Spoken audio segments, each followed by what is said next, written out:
इस पूरे खेल में एक बात तो स्पष्ट हो गई, जो सीएजी रिपोर्ट में भी है, कि पीडब्ल्यूडी विभाग जो एक सरकारी एजेंसी है, वो इस पूरे बंगले में सरकारी एजेंसी के तौर पर नहीं, एक निजी संस्था के रूप में काम कर रही थी। उसने पूरी तरह से अपने आप को अरविंद केजरीवाल के चरणों में सरेंडर किया हुआ था। और जिस तरह से पीडब्ल्यूडी के अधिकारियों ने हर फाइल पे हस्ताक्षर किए हैं, ये सीधा सीधा गिव एंड टेक का मामला है। पहले एस्टीमेट पर 1 सितंबर 2020 को वर्क ऑर्डर जारी किया जाता है, जब दिल्ली कोविड की मार झेल रही थी। और उसके बाद शुरू हुआ भ्रष्टाचार का खेल फर्रुखाबादी। 1 सितंबर 2020 को वर्क ऑर्डर हुआ 7.91 करोड़।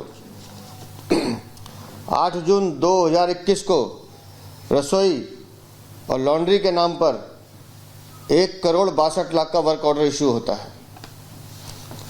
फिर 22 अक्टूबर 2021 को बिना किसी की परमिशन लिए, बिना किसी को दिखाए, सुपर एरिया, जो बाहर आप देख रहे हैं जितनी बड़ी ये बिल्डिंग बनी है, इस सुपर एरिया की वृद्धि दिखाते हुए 9.9 करोड़ का ऑर्डर जारी कर दिया जाता है। और कोई भी वर्क ऑर्डर बिना किसी जस्टिफिकेशन के, बिना किसी अनुमति के पास कर दिए जाते हैं, जिसकी लागत 33.71 करोड़ पहुंचती है। तो आपने सुन लिया कि कैसे वर्क ऑर्डर बढ़ता जाता है और कई गुना बढ़ता जाता है, इतना बढ़ जाता है कि बताया जा रहा है 3-4 गुना, 300 गुना करीब बढ़ गया। लेकिन जो कैग रिपोर्ट आई है उसमें कुछ चीजें मेंशन है और आपको उसकी जानकारी हम इसलिए दे रहे हैं क्योंकि ये हैरान करने वाली बात है। आप समझिए, जो सामान है, पर्दे हैं, उसकी कीमत क्या है? कीमत 96 लाख। 96 लाख के पर्दे उस बंगले में, उस आलीशान बंगले में लगे हुए थे। किचन का जो सामान था, 39 लाख कीमत का सामान यहाँ लगा हुआ था। इसके अलावा जल्दी हम आपको प्राइस टैग बता रहे हैं उन चीज़ों का जो सीएम साहब रह चुके अरविंद केजरीवाल के घर में लगा था। टीवी कंसोल जो लगा था 20.34 लाख का लगा था। इसके अलावा जिम उपकरण लगे थे, जिम का पूरा सेटअप था, 18.52 लाख का ये पूरा सेटअप था। वहीं कारपेट जो बिछाई गई थी, सिल्क कारपेट थी और 16.5 लाख के आसपास इसकी कीमत आकी गई। मिनी बार भी था और इसकी कीमत थी 4.80 लाख, यानी करीब 5 लाख। संगमरमर जो बिछाए गए थे, अलग अलग पत्थरों से सजाया गया था, 66.89 लाख थी और इसको तो कहीं बाहर से मंगाया गया था, ये भी जानकारी मिली थी। फ्लोर की जो टाइल्स थी उनकी कीमत 14 लाख रुपए बताई जा रही है। तो ये तो पूरा वही खाता है जो 33.6 करोड़ की बात हो रही है। वो पूरी तरह से समझ में आ रहा है कि कैसे कहाँ खर्च हुए और कितने खर्च हुए। और सबसे बड़ी बात आप ये समझिए कि ये जो खर्चा है ये अब रिपोर्ट के जरिए पूरा सामने आ गया है। लेकिन ये जो जांच हो रही है, लंबे समय से देखिए यहाँ सवाल उठ रहे थे और कई पैमानों पर ये जांच चल रही थी।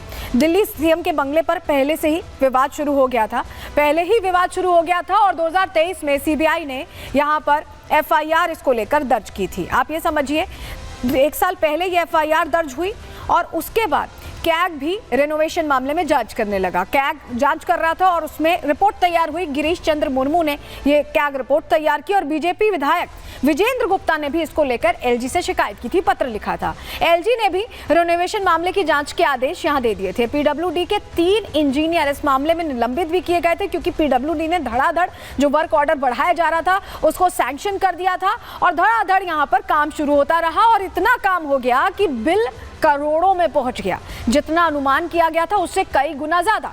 अब देखिए हुआ क्या कि शराब घोटाले को लेकर कैसे आम आदमी पार्टी पूरी तरह से घिरी हुई थी, आपको पता है। लेकिन अभी चुनावी मौसम में कई योजनाओं का ऐलान किया गया।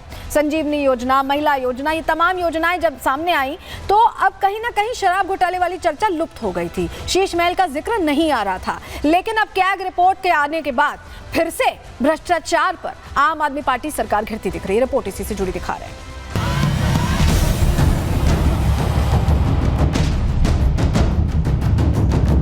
मैं भी कोई शीश महल बना सकता था, लेकिन मेरे लिए तो मेरे देशवासियों को पक्का घर मिले,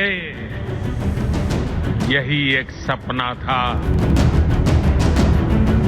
प्रधानमंत्री प्रधानमंत्री नरेंद्र मोदी ने दिल्ली विधानसभा चुनावों के लिए रणनीति बनाने के साथ साथ चुनावी एजेंडा भी सेट कर दिया। बीजेपी ने तय किया है कि ईमानदारी का दम भरने वाली आम आदमी पार्टी की सच्चाई दिल्ली वालों को याद दिलाई जाएगी।